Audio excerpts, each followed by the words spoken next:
Hola a todos, buenos días. Buenos días. Buenos días. Días. Buenos días. Buenos Bueno, días a les voy a todos. pedir por favor que vayamos apagando los micrófonos, los que los tienen activado para no hacer interferencia y que podamos empezar con la presentación. Vamos a esperar un momentito más, nada más, que está entrando gente.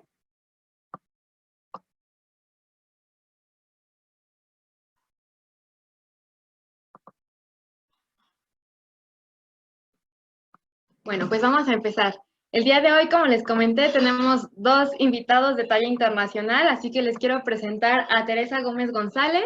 Ella es egresada de la Universidad Pontificia Comillas de Madrid, es profesora asociada a la Universidad de Alcalá y docente en varios cursos, es investigadora clínica asociada en el Instituto Ramón y Cajal de Investigación Sanitaria, es inventora del arnés para el desplazamiento de paciente con movilidad reducida, fisioterapeuta del servicio de rehabilitación del Hospital Ramón y Cajal en UCI quirúrgica y pediátrica y es experta en rehabilitación respiratoria. Ha tenido bastantes cursos. Y bueno, también tenemos a Luis López González. Él es egresado de la Universidad de Alcalá con mejor promedio de su generación. También tuvo un premio por el trabajo de investigación que hizo de grado por el Colegio de Fisioterapeutas. Trabaja en el sector público y privado. Dentro del sector público trabaja en el Hospital Ramón y Cajal en el servicio de rehabilitación, ejerce como terapeuta, es docente colaborador de prácticas y es docente de cursos de ecografía, perdón.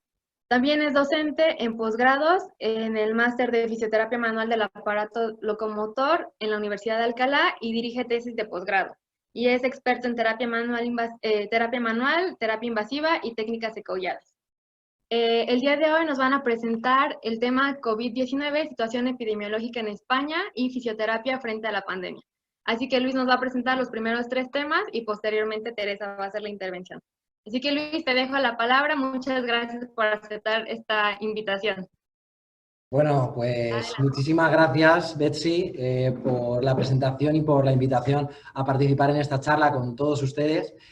Para nosotros, hablo en nombre de los dos, es una grandísima oportunidad para visibilizar el trabajo que desempeñamos en nuestro día a día y, bueno, pues sobre todo para mostrar las dificultades que, como ahora mismo todo el mundo actual, pues hemos tenido que afrontar también desde el campo de la fisioterapia y, bueno, las respuestas de adaptación ante una situación que, cuanto menos, pues ha sido imprevisible, a veces un poco improvisada y hasta en algún sentido, y me van a permitir un poco el uso de la expresión, con todas ocasiones ha sido también un poco atropellada.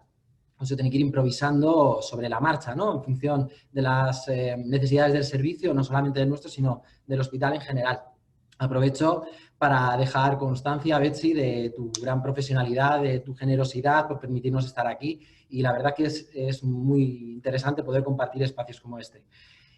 Luego, por otro lado, agradecer a todos los asistentes por dedicarnos este intervalo de tiempo en el que, bueno, esperamos cuanto menos poder llegar con nuestra vivencia a cada uno de ustedes y despertar esa misma necesidad que nosotros identificamos en el campo de la fisioterapia en lo que se refiere a la actuación contra la pandemia del SARS-CoV-2. Y por último, quiero dar las gracias a mi compañera Teresa, que luego os va a hablar un poquito de la rehabilitación y de la fisioterapia que estamos desempeñando en el hospital. Y, bueno, es experta y referente en nuestro servicio de rehabilitación, especialmente en el sector del cuidado del paciente crítico, como bien ha mencionado Betsy, y del tratamiento cardiorrespiratorio especialmente.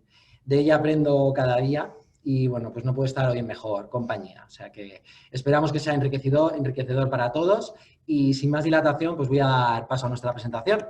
El título de nuestra ponencia, como ven en pantalla, es COVID-19, situación epidemiológica en España y fisioterapia frente a la pandemia. Pretendemos abordar de manera un poquito separada estos dos conceptos y, bueno, como medio planeta nos encontramos sumergidos en una carrera de fondo que intente dar respuesta definitiva y efectiva frente al diagnóstico, la predicción, la prevención y del tratamiento del virus COVID-19.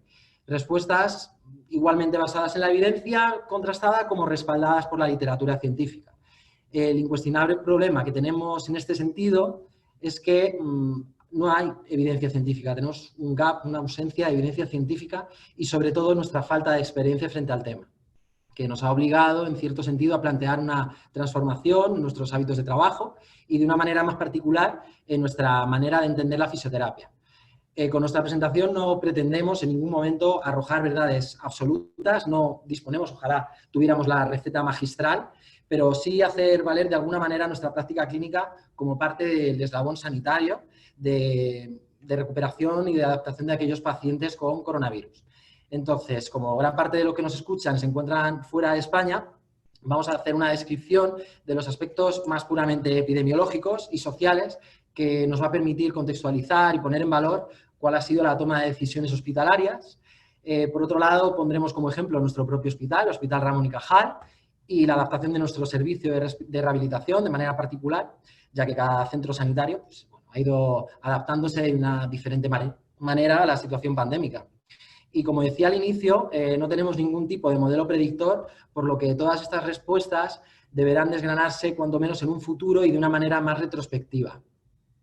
Entonces, sin entretenernos mucho en estos dos primeros puntos, como ven en la pantalla, queremos compartir también cuáles son los protocolos de seguridad que seguimos en nuestro centro hospitalario, porque si bien son procedimientos con los que probablemente muchos de los oyentes estén familiarizados de una manera más directa o indirecta, es posible que para otros muchos les sea desconocido. Y creemos que dotar a todo el profesional de estos conocimientos pues, resulta cuanto menos trascendental. Cada día nos preparamos física y mentalmente, esto quiero que quede muy claro, nos preparamos física y mentalmente para enfrentarnos al momento de tratar a un paciente con diagnóstico positivo de COVID y tenemos en nuestras manos, aparte, la gran responsabilidad de no extender la pandemia, de contener el contagio. Por último y más importante, en este caso, mi compañera Teresa os va a contar cuál es la justificación de nuestros tratamientos de fisioterapia en el paciente con COVID positivo, el por qué son relevantes, cuáles son las indicaciones de estos tratamientos, los potenciales beneficios en el sistema no solo musculoesquelético, sino también cardiorrespiratorio, como ella explicará. Y en este contexto intentamos aglutinar toda la base científica disponible, que aunque es limitada, pues sí que aúna un poco de razonamiento clínico con medicina basada en la evidencia. Y a tenor de esta introducción, me gustaría empezar esta ponencia con una cita de la doctora Marie Curie, que viene a decir que no hay que temer nada en la vida, solo hay que entenderlo. Por tanto, ahora es el momento de entender más para que podamos temer menos. Y bueno, pues para eso hemos preparado esta presentación y para eso estamos aquí, para intentar arrojar un poquito de luz dentro de un mundo pues, que habla de cifras, de estadísticas, que a priori pues, no alimentan otra cosa sino el miedo más instintivo y más animal. Y os comparto esta foto de nuestros compañeros de la unidad de reanimación postanestesia del Ramón y Cajal, que están inmersos en este mismo miedo al contagio personal y, como ya se convierte en una frase habitual en nuestro día a día, llevarse el bicho a casa. Intentan dar una respuesta al problema que tiene el paciente que veis en la imagen y se colocan en una estricta fila de A1 por detrás del compañero con el chaleco plomado y de esa manera se protegen de la radiación fruto de una placa de tórax. Me parece que es una foto que inspira y resume de una manera perfecta los momentos que actualmente vivimos en nuestro hospital. Así que, sin enrollarnos mucho más, vamos a pasar al primer punto, que hemos llamado evolución epidemiológica en España. Y en este primer punto, bueno, pues vamos a intentar pincelar cuáles son las generalidades de la infección por COVID-19 y cuáles son los puntos de partida de la pandemia en nuestro territorio a nivel nacional. Actualmente, y estos son números extraídos de hace pocos días de la web del Ministerio de Sanidad, nos encontramos con un número de contagios confirmados con PCR, que en España sobrepasa los 228.000 infectados, que son un porcentaje muy representativo del más del 1.750.000 casos en Europa actuales. Y, por supuesto, más de los 4 millones a nivel mundial, que ahora, probablemente ya lo saben, se acerca a los 5 millones de infectados. Sin entrar en la fisiopatología de la enfermedad, que, como saben, pues aún se encuentra un poquito cuestionada, sí sabemos que el COVID-19 hace referencia a una enfermedad respiratoria. Aparece de manera aguda, a veces con cierta gravedad, causada por el nuevo coronavirus SARS-CoV-2, que es diferente del primer SARS-CoV o del MERS-CoV. Sé que son un poco complicadas estas palabrejas, pero es efectivamente una descripción de la realidad, puesto que aparecen diferentes tipos de coronavirus, capaces todos ellos de causar una infección respiratoria en el ser humano y que a veces resultan mortales, que han causado pues, importantes brotes de neumonía grave en el siglo XXI, como la que padecemos ahora mismo, pero otra serie de brotes que, menos significativos, han tenido su importancia en el entorno asiático. Se trata de virus de ARN con envoltura, cuya diseminación zoonótica posibilita su transmisión al ser humano desde animales previamente infectados. Y esto, por supuesto, pues abre la puerta al contagio por contacto directo entre seres humanos o al contacto ante determinadas superficies, o bien incluso por gotas o aerosoles que se encuentran en el ambiente, ya sean superiores o inferiores a 5 micras. Luego hablaré un poquito más acerca de este tipo de aislamientos. Parte, como todos ustedes saben, de Wuhan, provincia de Hubei, a finales del año 2019, con reporte de casos afectados con un tipo de neumonía de origen desconocido que, bueno, parece tener algún tipo de vinculación con el mercado mayorista de mariscos del sur de China. Y aunque es cierto que existen muchas hipótesis al respecto, aún todas ellas por contrastar y que sitúan al pangolín o al murciélago como los posibles portadores iniciales o los principales transmisores de la enfermedad al ser humano por el SARS-CoV-2. Ahora bien, ¿cómo llega a España? Bueno, pues en términos oficiales, en España, se ubica en la isla canaria de La Gomera, que aparece señalada en la imagen, donde el primer caso afectado pues, se trata de un turista alemán, cuyo contagio se produce de una manera presunta en Alemania. Y días más tarde, España comienza a reportar más y más casos, superando los 2.000 contagios confirmados con PCR, pues cerca de un mes más tarde. El 11 de marzo, para que se hagan una idea, que es la fecha en la que la Organización Mundial de la Salud declara la situación de pandemia a nivel mundial. Es muy posible que el virus anduviera en nuestra comunidad durante unas semanas o incluso meses antes. Y existen casos registrados anteriores a este primero, con cuadros de neumonía bilateral y síndromes de distrés respiratorio agudo, de una etiología por lo menos desconocida y con atribución a unas falsas gripes. En el caso que nos atañe, que es en el caso de la pandemia en España, bueno, pues la evolución sí que es verdad que ha sido muy vertical. En este gráfico les queremos mostrar por comunidades autónomas cuál ha sido el número oficial de contagios confirmados por PCR. Unos números especialmente duros en la Comunidad de Madrid, que aparece resaltada en primer lugar, y también en comunidades autónomas como Cataluña, con más de 64.000 contagios a fecha 11 de mayo. Entonces, estos, como ven, son unos números pues, especialmente duros para algunas regiones y ha supuesto que en Madrid, con fecha 11 de mayo, como ven en la pantalla, haya un total de 8.700 defunciones, más de 41.700 ingresos en entorno hospitalario y más de 3.500 pacientes que han requerido en algún momento una unidad de cuidados intensivos para resolver este problema de infección. Desde el punto de vista sociopolítico, y sin entrar tampoco en mucho detalle, puesto que no es el cometido de la charla y tampoco pretendemos, sí que es interesante comentar que a partir del día 14 de marzo se decreta el estado de alarma en nuestro país, que actualmente se mantiene tras 67-68 días. Desde entonces, bueno, pues como en otros muchos territorios a nivel mundial, en esto no nos diferenciamos tanto, se centran los esfuerzos en la contención de la propagación de la pandemia y se limita muchísimo la forma de vida de toda la población. Como ya seguramente conocerán, porque es mundialmente famoso, el movimiento I Stay at Home o Yo me quedo en casa, pues, llega para quedarse.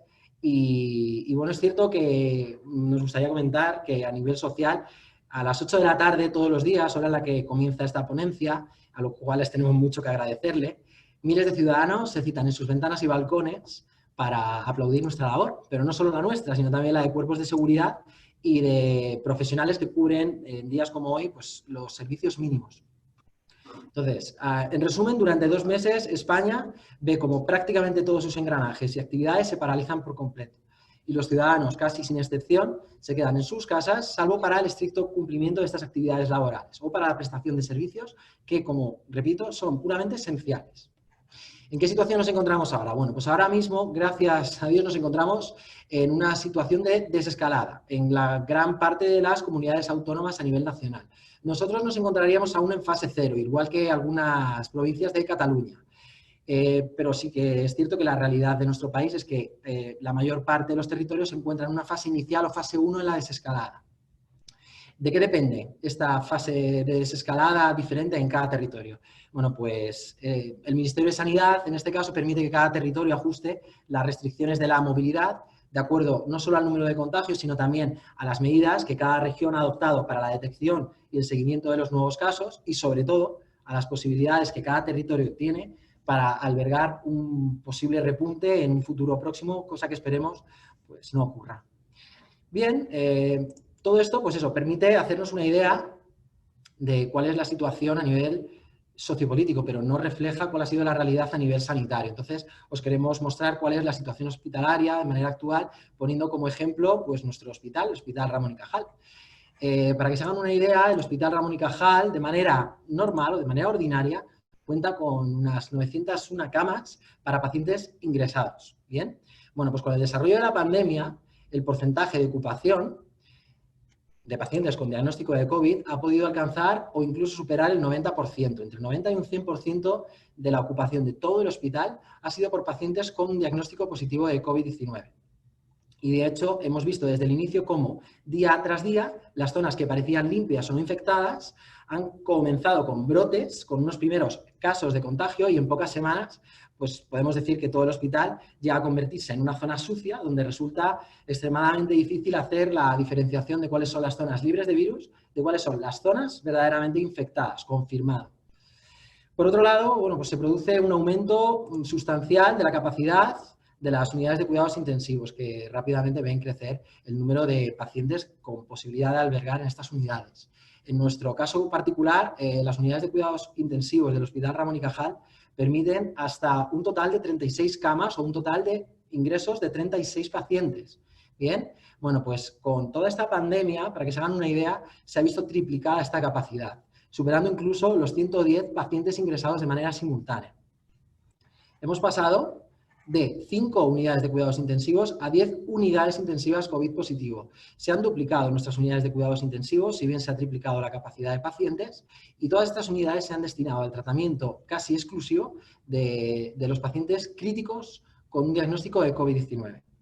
Y luego, en nuestro caso particular, bueno, pues se ha llevado a cabo la creación de distintas unidades de ventilación mecánica no invasiva, que, bueno, pues aparte de las unidades de cuidados intensivos, pues han llegado a consolidarse como unas unidades de cuidados intermedios, permitiendo el ingreso de una gran cantidad de pacientes a priori no críticos, ¿vale? Luego os va a contar un poquito Tere en qué se ha basado el tratamiento de estos pacientes en los cuales han podido desarrollar gran parte del tratamiento que hoy les vamos a mostrar.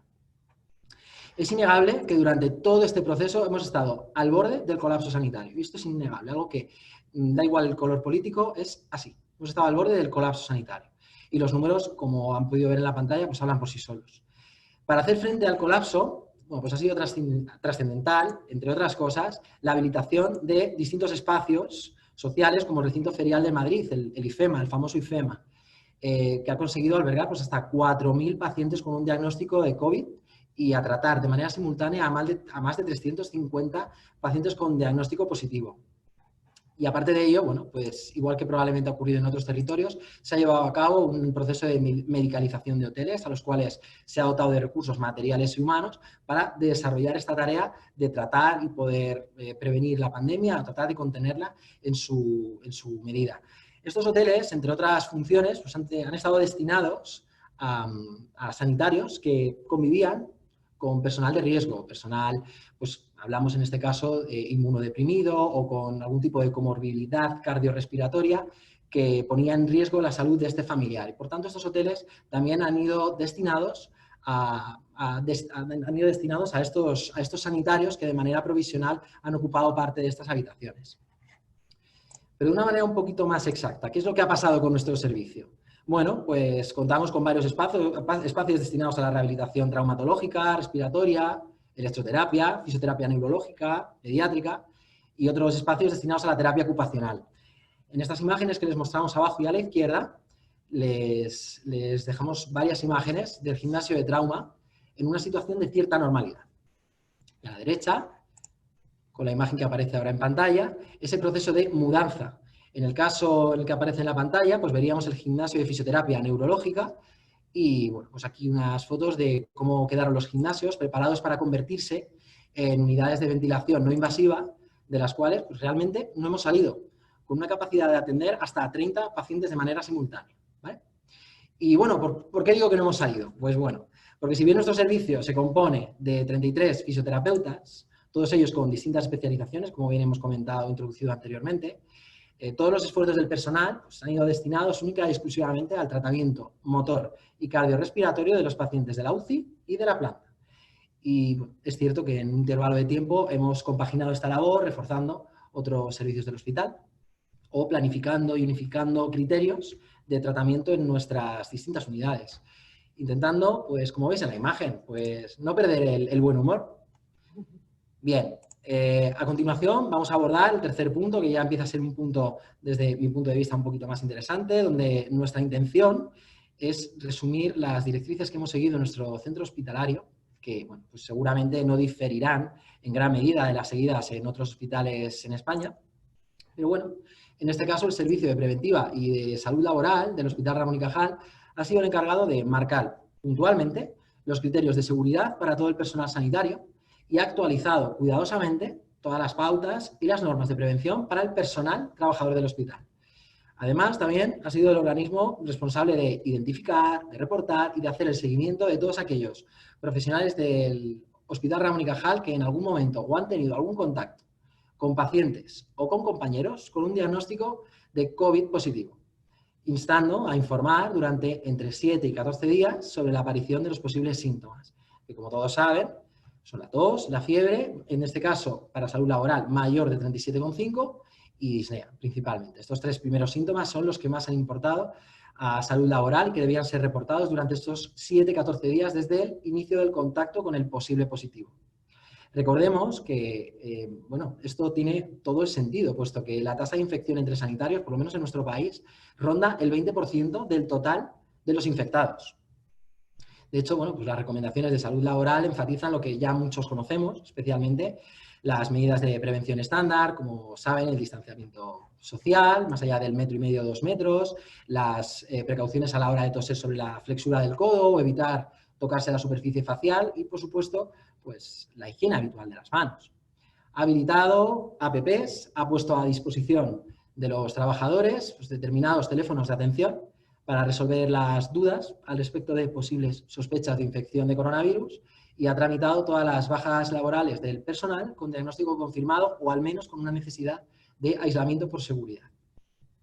Por otra parte, se ha encargado, como veis, salud laboral ha estado bastante presente en la contención o en la prevención de la pandemia en nuestro hospital. También se ha encargado de la realización de pruebas de PCR y de seguimiento de los casos positivos, pero también de los negativos sintomáticos a través de estas pruebas PCR y, por supuesto, desde el momento de la identificación hasta el momento de la obtención del valor negativizado.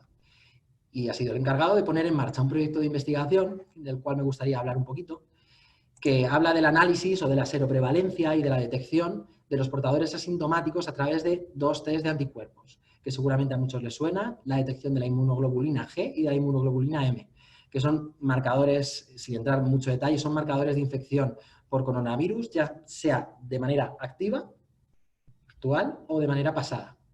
En el primero de los tests, es el test rápido. Este test está basado en pruebas de inmunocromatografía, con resultados que se obtienen en prácticamente 10-15 minutos, pero con unos valores de sensibilidad y de especificidad un poquito cuestionados.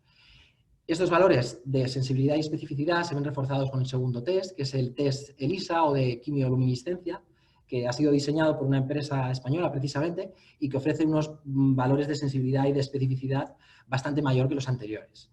En concreto, este ha sido además el primer hospital en desarrollar este análisis masivo en España, por lo menos entre personal sanitario, con más de 5.000 trabajadores voluntarios y con una obtención de unos valores de prevalencia que supera el 23%. Llega actualmente hasta cerca del 24% el número o el porcentaje de profesionales infectados en nuestro hospital, ¿vale? Para que veáis la importancia que tienen los números.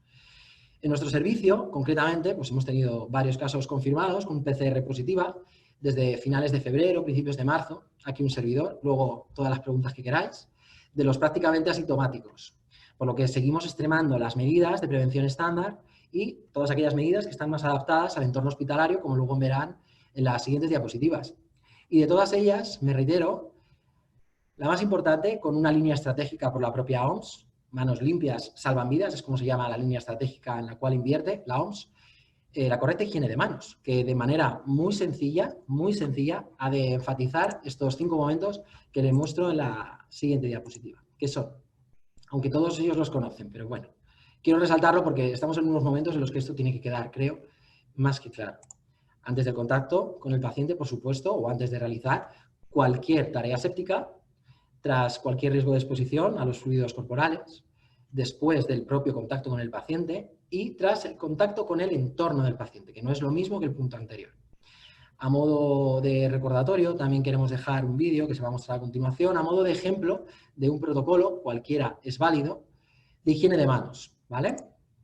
Entonces, en nuestro caso particular, lo que hacemos para desinfectarnos la superficie de las manos, pues es, en primer lugar, frotar para generar un poquito de espuma, cubrimos bien toda la superficie de la mano, sin olvidarnos de las muñecas, y como ven, esta higiene de manos implica el frotarse las manos palma con palma con los dedos entrelazados, dentro de las propias palmas o frotando propiamente dicho los pulgares, las eminencias tenar y hipotenar, como están viendo en la imagen, y también frotar los dorsos, igualmente entrelazando los dedos, sin olvidarnos de una parte fundamental que, de nuevo, como veis ahí, es la higiene de las muñecas y del pulpejo de los dedos o de las uñas, ¿vale?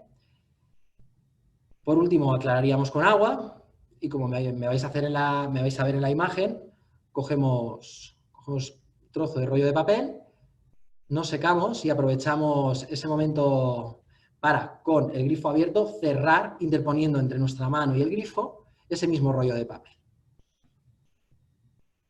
Ahí lo van a ver en la pantalla. Tiro del rollo, tracciono para quedarme con el trozo de papel, me lavo y aprovecho ese mismo rollo para cerrar el grifo, ¿vale? Son pautas que, bueno, en principio a muchos les suena de sobremanera, pero queremos dejarlo bien claro porque son pautas que hay que seguir y que están ahí por algo.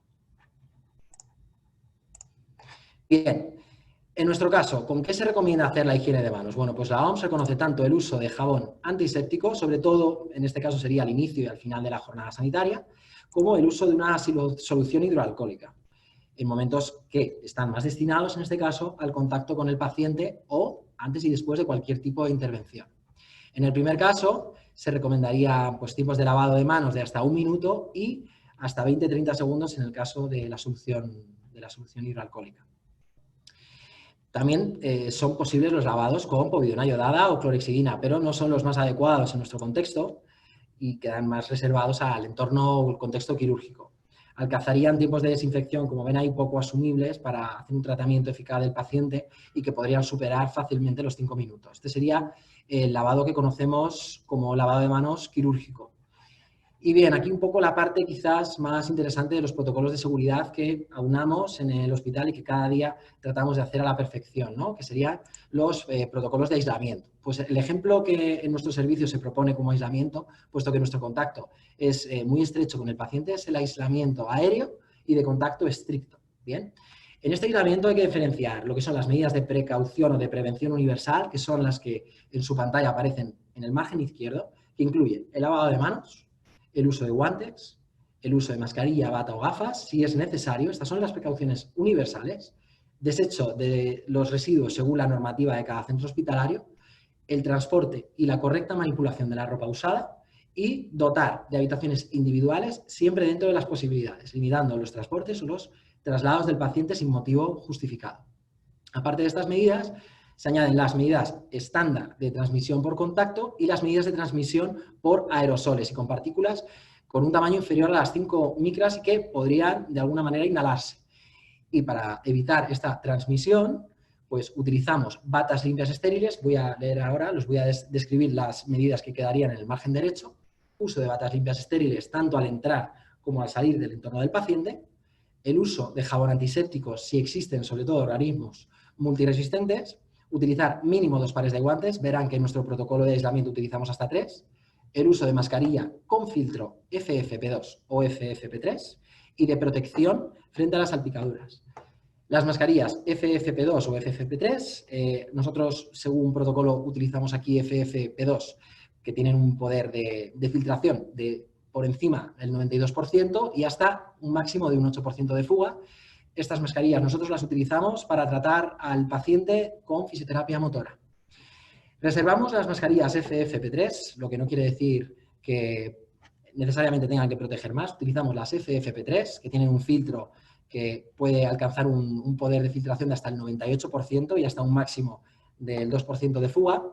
Utilizamos las mascarillas FFP3 cuando tenemos que hacer tratamientos con fisioterapia respiratoria, sobre todo si las hacemos en unidades de ventilación mecánica y si es de ventilación no invasiva con circuitos que no se encuentran cerrados, como por ejemplo ocurre cuando tenemos al paciente con unas gafas nasales de alto flujo o cuando tenemos al paciente con una ventilación invasiva, pero necesitamos hacer una aspiración de secreciones. Cuando no tenemos ese circuito cerrado, se nos aconseja utilizar siempre la FFP3 por la gran concentración de aerosoles y de gran toxicidad del medio. Por supuesto, o por lo menos es lo que nosotros seguimos como protocolo en nuestro servicio, colocamos una mascarilla quirúrgica sobre las vías respiratorias del paciente y para proteger nuestra propia mascarilla FFP2 o FFP3. Y las visitas a día de hoy se encuentran muy restringidas o al menos muy justificadas. Estos son los materiales que utilizamos para realizar el correcto aislamiento. Les señalo, por ejemplo, pues las gafas estancas para evitar las salpicaduras. Les señalamos también guantes impermeables, da igual si de látex, nitrilo, vinilo, cada uno de ellos tienen un poder de impermeabilidad diferente. El caso es que cumplan con estos requisitos. Ven también arriba una pantalla facial, también para la protección sobreañadida de las salpicaduras. Tenemos gorros quirúrgicos. Utilizamos también unas calzas para cubrir los pies o los zuecos, en este caso, y parte del mono o del EPI. Utilizamos estas mascarillas, que en este caso las que mostramos en imagen es una FFP3, encima iría la quirúrgica, que es la clásica, la que todos hemos visto por la tele. Por encima de todo esto nos colocamos o bien una bata impermeable, como ven en la pantalla, o bien un mono o buzo, que luego verán cuál es este protocolo de colocación y retirada. Y por encima de todo ello colocaríamos la bata quirúrgica desechable para el tratamiento de cada paciente de manera individual dentro de cada unidad. Y por supuesto, pues llevamos con nosotros nuestro material individual, ahí ven el Fonendo o el Pulsi, que desinfectamos debidamente para la utilización también en cada paciente. Bien, pues esto parece muy fácil, ¿no? ¿Cuál es la gracia que tiene esto? Pues la gracia que tiene esto es colocarlo y retirarlo bien. Entonces, nosotros hemos preparado varios vídeos para no enrollarnos mucho con la presentación. Sí que vamos a mostrarles cuál sería la colocación de un mono, que lo van a ver en pantalla a modo de ejemplo con mi compañera Teresa, y a continuación van a ver un ejemplo de retirada, en este caso, del EPI o de la bata impermeable. En este primer ejemplo van a ver a mi compañera Teresa. Lo primero que hace es coger la solución hidroalcohólica. Ella previamente ya se ha lavado las manos con un jabón antiséptico, pero por precaución pues va a aplicar esa solución hidroalcohólica sobre sus manos, que antecede a la colocación de los primeros o el primer par de guantes. Bien, estos guantes, mientras cumplan con las condiciones de impermeabilidad, da igual si son de nitrilo o de látex, ¿vale? Ahí está ajustando los guantes a sus muñecas y a continuación, como vais a ver, lo que hace es colocar la mascarilla FFP3, la coloca por su superficie dorsal con su palma de la mano y tira primero de la cinta inferior que coloca a nivel de su nuca y después de la superior que coloca justo por encima de sus orejas. Bien, ajusta perfectamente al contorno facial la mascarilla FFP2 y a continuación veis que cubre con la mascarilla quirúrgica y de nuevo vuelve a comprobar que ejecuta un buen filtrado. Coge a continuación el mono o el buzo que están viendo en la pantalla, lo sacude, lo extiende teniendo sumo cuidado de que no toque ninguna de las superficies que queda alrededor, que en principio no, pero pueden estar contaminadas, y ven cómo introduce su miembro inferior dejando la parte posterior cubierta, no así la parte anterior. Ahora entenderán el motivo de esto. Y lo hace exactamente igual con las dos piernas. Lo extiende a nivel de abdomen, de tórax y no coloca la capucha y en ningún momento cubre su cabeza. A continuación, coge una de las calzas, que ahora sí que van a ver que cubre por delante el zueco y por la parte de atrás el mono. De esa manera evita o facilita que no se desplace hacia la zona superior, que no quede en ningún momento en ninguna zona cutánea al descubierto. Realiza un pequeño agujero sobre la parte más distal de la manga e introduce cada uno de sus pulgares. Por el mismo motivo, porque con el desplazamiento de las extremidades superiores se evita que en ningún momento el mono pueda deslizarse más allá de sus muñecas. Y justo por encima, pues están viendo la colocación del segundo par de guantes, que iría, por supuesto, si fueran guantes largos, mejor, pero en este caso son cortos, igualmente válido. Los coloca más o menos sobrepasando la altura de sus muñecas y con cuidado de no infectar todo aquello que tiene alrededor. Ahí lo están viendo en la pantalla, se lo ajusta perfectamente. A continuación, cogería el gorro quirúrgico y de delante a atrás va cuidando de proteger toda todo el contorno de la cabeza, quedando cubierto todo el cabello por la zona lateral y posterior, se asegura de que la cobertura sea la mayor posible, y a continuación ya sí, de atrás hacia adelante va a colocar su capucha sobre su cabeza y va a producirse el cierre, primero con la cremallera y segundo con una tira adhesiva que va a asegurar pues, que el cierre del mono es hermético absolutamente. Lo que les decía, utiliza una bata quirúrgica que, bueno, anuda principalmente en la zona superior, coloca alrededor de su cuello y a continuación pasa sus mangas y va a realizar el mismo procedimiento que anteriormente veían con el buzo. Va a realizar un agujero con su pulgar que va a albergar parte del guante y que además facilita luego la retirada, porque con la retirada de la bata o con la retirada del mono también sale el guante. ¿Bien? Recordad que lleva puestos 2 pares de guantes. Va a producir el atado de esa segunda hebilla por delante. Comprueba que se encuentre dentro de las posibilidades pues, más o menos cómoda y es entonces cuando hace el tercer par de guantes y se lo coloca de nuevo por encima de la bata quirúrgica. Este sería ya el tercer par y el último par que se colocará siempre antes y después del tratamiento con un paciente dentro de una misma unidad. No se retirará el mono, solo se retirará la bata quirúrgica y los guantes. A continuación se colocan las gafas estancas, asegurando que queda bien asegurada sobre todo el contorno facial y por último se coloca la pantalla con el nombre, por supuesto, escrito por encima, porque si no, no habría manera de reconocerla en estas condiciones. Bien, pues les hemos mostrado un ejemplo de colocación de un mono, de un buzo. En el siguiente vídeo lo que van a ver es un ejemplo de retirada, en este caso del EPI. Me ven a mí en la pantalla, lo primero que hago es retirar la calza y de dentro hacia afuera para quedar siempre con la zona limpia por fuera en contacto con el guante. Este material se va a desechar inmediatamente, es material sucio. Para retirar la bata quirúrgica voy a desanudar o voy a tirar directamente de las cinchas superiores e inferiores y voy a ir arrastrando poco a poco de los hombros hacia el tórax, bien, procurando que toda la zona limpia quede descubierta para agarrarla cuanto antes y ya en contacto de zona limpia con zona limpia y muy separado de mi cuerpo voy retirando el resto de la bata quirúrgica. Este sería el ejemplo si me tengo que quitar la bata quirúrgica para proceder del tratamiento de un paciente en una misma unidad de cuidados intensivos, por ejemplo, a otro. Con mucho cuidado lo envuelvo y lo dispongo en el cubo destinado para este material. Voy a realizar este mismo procedimiento, en este caso con la bata impermeable, con el EPI. Tiro cuidadosamente de la parte posterior y de la parte superior donde anteriormente había hecho un nudo. Y voy retirándolo muy despacio, entro mínimamente en contacto con la zona sucia hasta que la zona limpia se hace accesible y entonces voy zona limpia con zona limpia. Y lo voy envolviendo poco a poco, previniendo también de que todo este material que asumimos está contaminado no entre en contacto con otros objetos, con otras superficies dentro de una misma unidad. Bien, y lo retiro. Lo que me quedaría a continuación sería la pantalla facial, que retiro muy despacio adelante y atrás y separo en un cubo destinado con una preparación de agua y lejía, una proporción de 1 a 3, donde quedará desinfectando durante unos 5 o 10 minutos y después incluso le aplicaremos una segunda desinfección. Retiraré las gafas de delante hacia atrás y lo mismo, las introduciré en el cubo destinado para la desinfección. Por último, me queda retirar el gorro quirúrgico, ya se me empieza a hacer más visible y lo mismo, de atrás hacia adelante. La zona limpia siempre queda por fuera.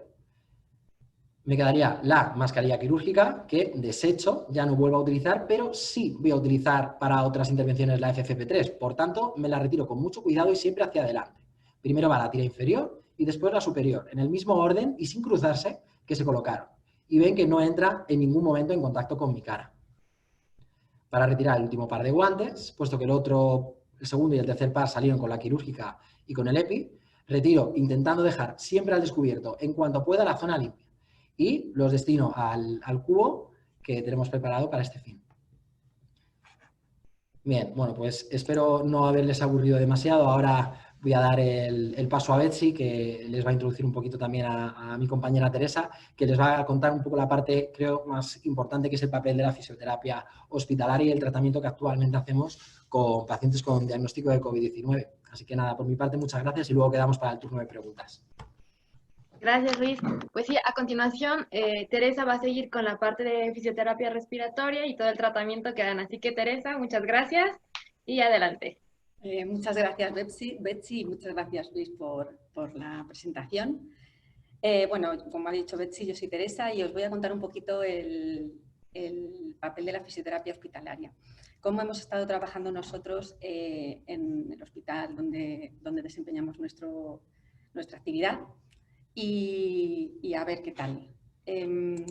Lo primero, antes de todo de hablaros de lo que hacemos los fisioterapeutas, os voy a contar un poquito el tema de lo que hace el COVID, porque la verdad es que es un bicho que ha sido muy duro de manejar y ha venido para quedarse. Ese es el problema. La afectación del COVID en el organismo es generalizada. Como veis aquí, aparece en todos los órganos y no aparece en todos los órganos porque también hay afectación a nivel de la piel, a nivel de los ojos en sí, es decir, tiene afectación generalizada. Pero donde nosotros nos vamos a fijar más, teniendo en cuenta que todos somos un todo y que nos tenemos que fijar en todo a la hora de tratar a los pacientes, sobre todo nos vamos a fijar en la parte de los pulmones, en la parte del sistema nervioso central y en el sistema circulatorio. Estos son los principales sistemas en los que nosotros vamos a desempeñar nuestra actividad. Aquí os pongo el tema a nivel pulmonar. Hemos tenido controversia por cuáles eran los problemas reales que tenía los pulmones, porque no se sabía muy bien.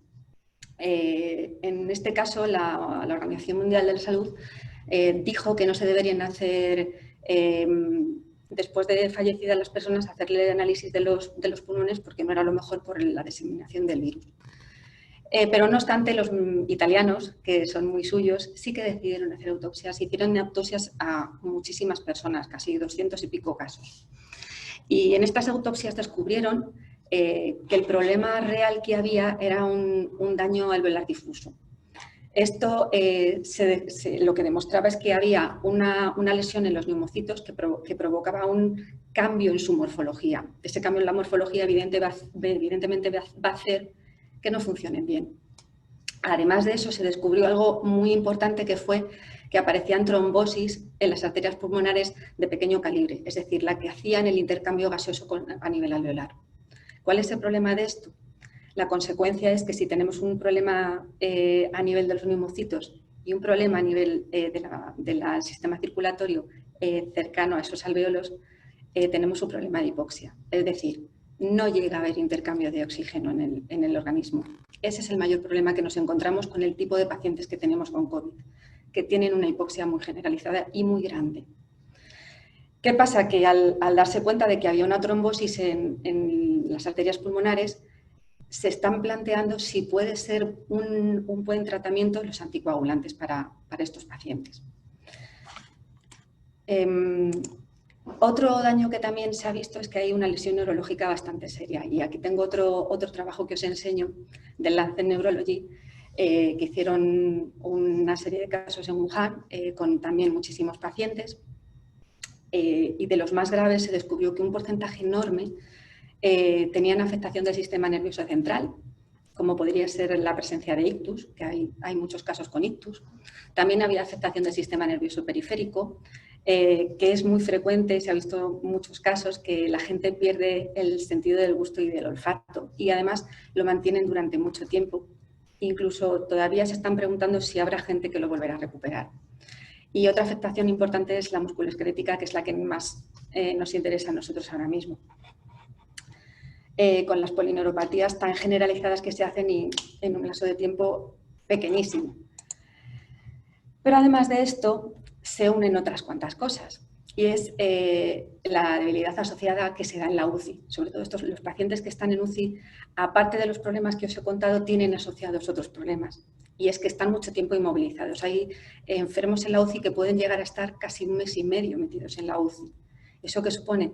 Que tienen una inmovilidad durante muchísimo tiempo, porque además son pacientes muy críticos que muchas veces tienen sedados durante mucho tiempo en posición prona y estos pacientes pasan mucho tiempo inmovilizados.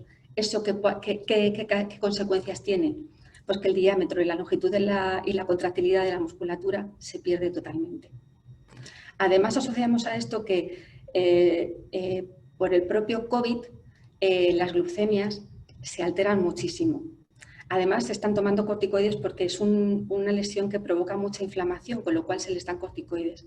Y además tienen betabloqueantes, porque también hay muchos problemas con las tensiones. Ese conglomerado de problemas de glucemias, de corticoides y betabloqueantes provocan más polineuropatía. ¿Os podéis imaginar, se pueden ustedes imaginar qué es eso?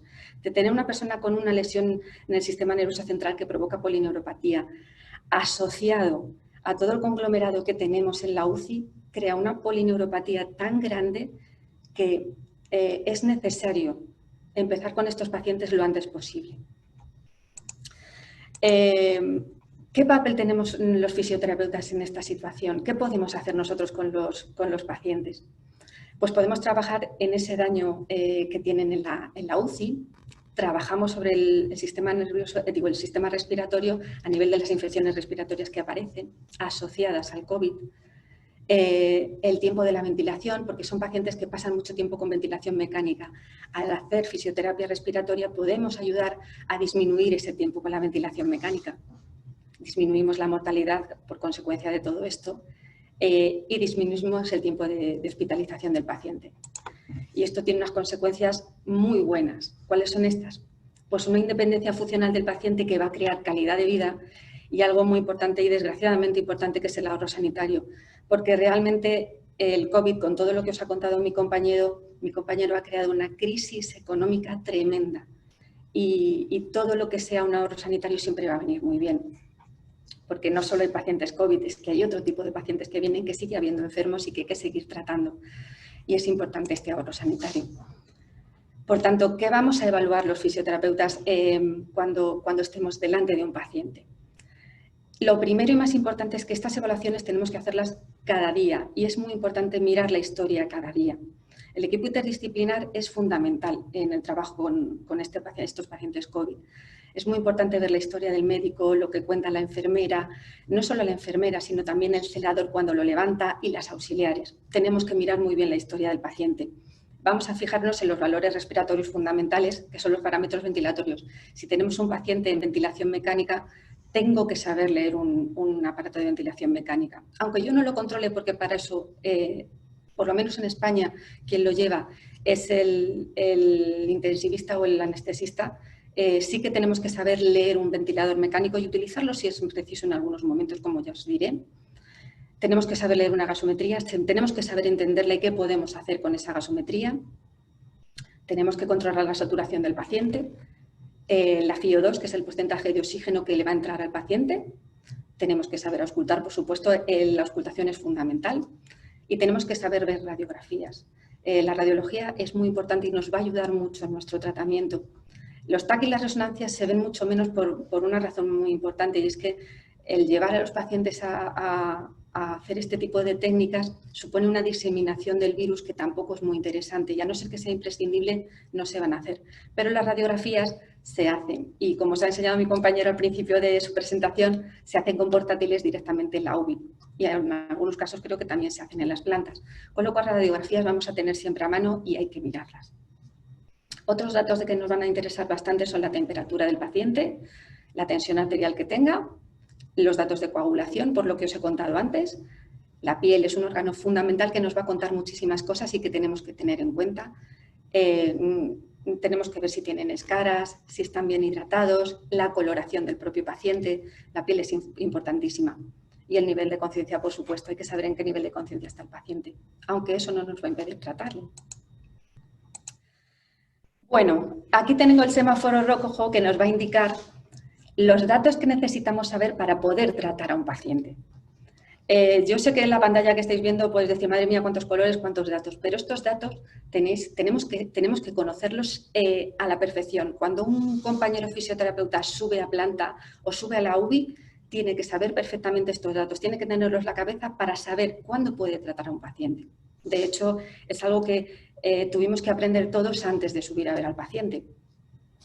A nivel del sistema respiratorio, importante, si tenemos un paciente con ventilación mecánica o con oxígeno colocado, con oxigenoterapia, nos fijaremos en la FiO2, que tiene que ser menor de un 60%. Luego voy a hacer una puntualización sobre este tema. La saturación de oxígeno, que tiene que estar siempre por encima de 90. La frecuencia respiratoria tiene que estar por debajo de 30 porque más estaríamos muy taquinéricos y el paciente se va a notar muy cansado y es muy difícil trabajar así. Si está con ventilación mecánica o ventilación no invasiva, tenemos que tener una presión expiratoria al final de la expiración, una presión positiva tiene que estar por debajo de centímetros de agua. Esto también voy a hacer otra puntualización porque es importante. La vía superior tiene que estar limpia y el paciente no tiene que estar confrontado con la máquina, que eso puede pasar. De hecho, yo esta mañana he tenido un paciente en esa situación y lo han tenido que sedar y para que descansara porque era imposible manejar su situación. Entonces hay que tener muy en cuenta que el paciente esté bien adaptado al ventilador mecánico si es que lo tiene. A nivel del sistema circulatorio, la tensión arterial es muy importante. Aquí aparecen las tensiones sistólicas en las que nos tenemos que manejar, que estarán por encima de 90 y por debajo de 180. También es muy importante no solamente que estén entre estos valores, sino que además hayan estado estables. Es decir, yo no puedo hacer fisioterapia a un paciente si le tengo cada 10 minutos con cambios de tensión. No puedo tener un paciente en 120, luego en 180, bajar a 90. En esas situaciones necesito un control. Eso el médico lo tiene que saber y me lo tiene que controlar, porque si no, no se le puede tratar. A nivel de la frecuencia cardíaca, el paciente tiene que estar por encima de 40 y por debajo de 120 y en la misma situación. No puedo tener un paciente que esté con cambios en la frecuencia cardíaca muy a menudo porque las arritmias no nos vienen bien para trabajar. El paciente se siente incómodo, empieza a sudar, se marea. Entonces, son cosas que tenemos que tener muy en cuenta cuando tratemos a un paciente. No solo que esté por encima de estos valores, sino que no haya fluctuaciones continuas, ¿vale? Y podéis pensar, Dios mío, 40 de frecuencia cardíaca. Os aseguro que hay pacientes que están con 40 de frecuencia cardíaca por la medicación que están tomando. Y en esos casos sí que les vamos a hacer fisioterapia, a pesar de que estén muy bradicárdicos. Lo que os he dicho, no pueden tener arritmia ni isquemia miocárdica, que no tengan signos de shock, con valores de lactato por encima de 4 milimoles. Y los datos que voy a dar ahora sí que son muy generalizados en cualquier paciente que tengamos en UCI, que no tengan trombosis venosas profundas, que no haya embolia pulmonar, que no tengan estenosis aórtica sospechosas. Esos datos son para cualquier otro tipo de pacientes, pero en estos casos también los tenemos que tener en cuenta. Algo también muy importante es el sistema nervioso. Aquí os pongo un dato del RAS, que es una de las escalas que se utilizan para ver el nivel de conciencia de los pacientes. Tienen que estar, en principio, entre un -2 y un +2. Ese rango es en que el paciente se encuentra, puede estar medio dormido, pero si le llamamos despierta y puede contestarte a órdenes, y en un +2 es que está despierto y está consciente y orientado, puede estar un poquito nervioso, pero está controlado. Ese sería el rango adecuado. Y que tenga una presión intracraneal por debajo de 20. Los valores normales de la presión intracraneal en un adulto están entre 10 y 15. Por debajo tenemos que trabajar. Si tuviera una presión intracraneal superior, la fisioterapia está contraindicada absolutamente, ¿vale? Y otros valores que vamos a tener siempre en cuenta es la temperatura corporal, porque esta también nos va a indicar si podemos seguir tratando a un paciente o podemos empezar a tratar a un paciente o no. En el caso del COVID se recomienda que esté por debajo de 38,5, aunque yo creo que lo ideal sería que estuviera por debajo de 38, porque en 38,5 ya el paciente se encuentra muy cansado, están muy somnolientos, no están bien. Y evidentemente que no exista sangrado activo porque nosotros no podemos trabajar con un paciente sangrando. Y no me refiero a que tenga una hemorragia, que le veamos una hemorragia, sino que puede ser que tenga un sangrado activo a nivel abdominal, que se ve porque tenga melenas, cuando les miren las heces, pues que tengan, y ahí en ese momento nosotros no podemos hacer fisioterapia. Y eso tenemos que saberlo, por eso es tan importante el trabajo interdisciplinar. Y algo evidente, que no tengas fracturas inestables, ni que tengan lesiones graves o enfermedades que estén progresando a nivel ya no solo renal hepático, sino también abdominal o en cualquier otro sistema. ¿De acuerdo? Y aquí viene en el momento en que nosotros, los fisioterapeutas, si estamos trabajando o llegamos, tenemos que parar o no empezar a hacer nuestro tratamiento, aunque ya os he avanzado algunas cositas. En cuanto al sistema respiratorio, pues que el paciente esté por debajo de 90 en saturación.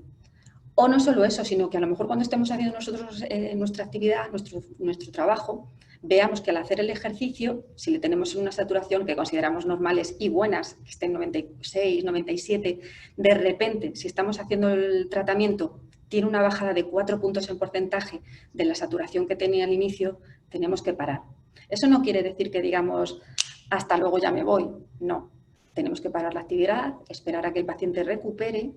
Si es que recupera y si es capaz de recuperar, volver a empezar el tratamiento, seguir con él sin ningún problema, siempre controlando este dato. La saturación siempre la tenemos que tener en presente porque es un dato muy importante, sobre todo porque los pacientes COVID son muy tolerables a la bajada de saturación. Ellos no se están dando cuenta que están en 88, 89 de saturación, no les ves nada y están con unas saturaciones bajísimas y el aparato es el que nos informa de esa situación y hay que parar.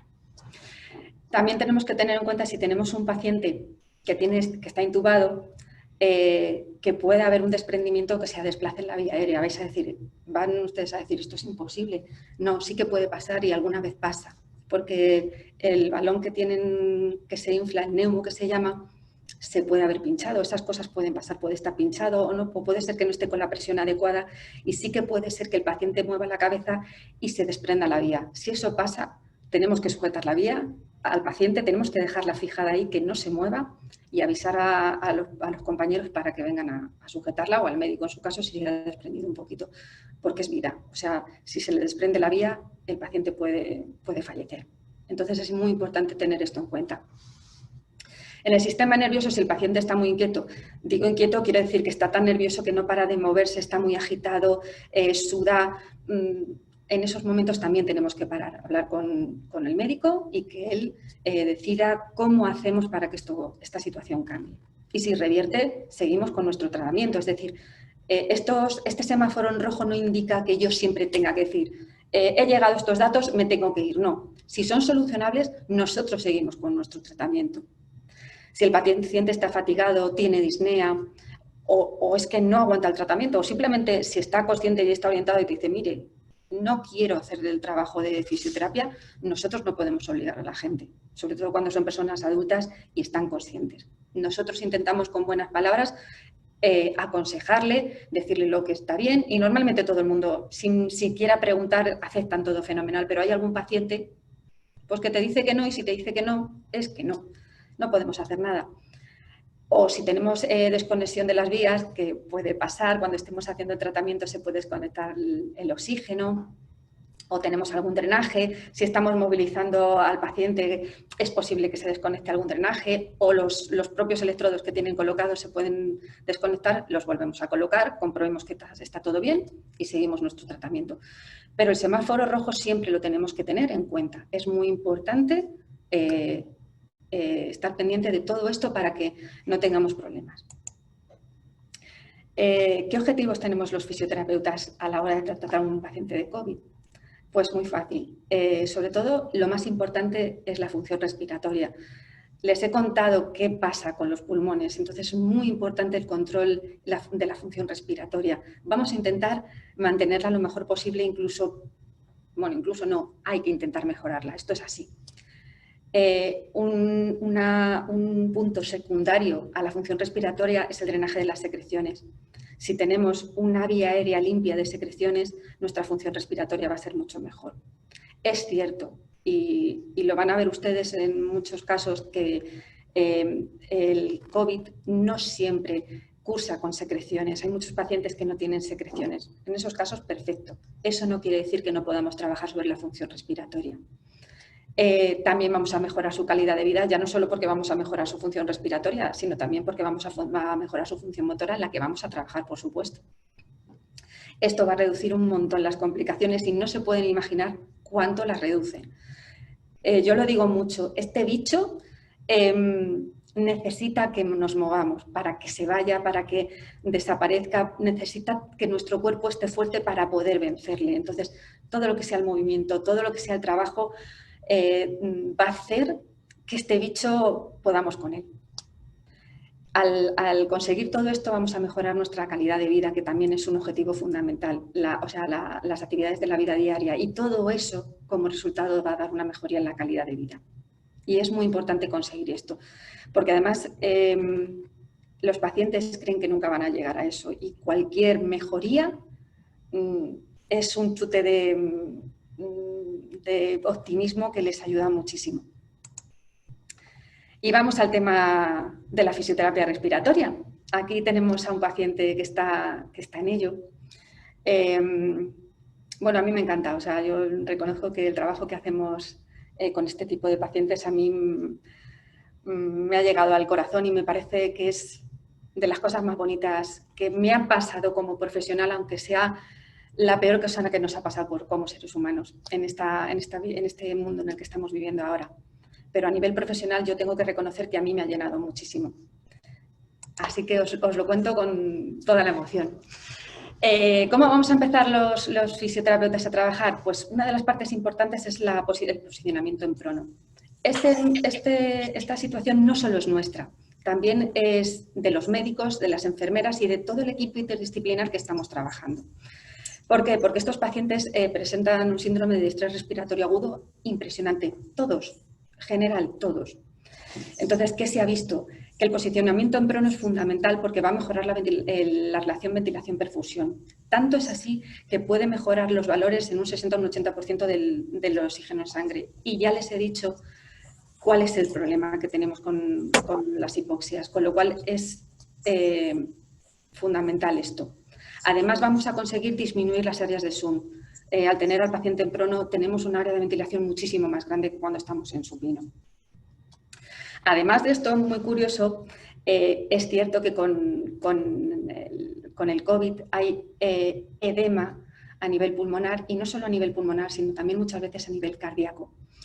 Esto hace que cuando estamos en decúbito supino, boca arriba, el corazón presiona sobre la parte inferior y media del pulmón izquierdo, que es donde se apoya.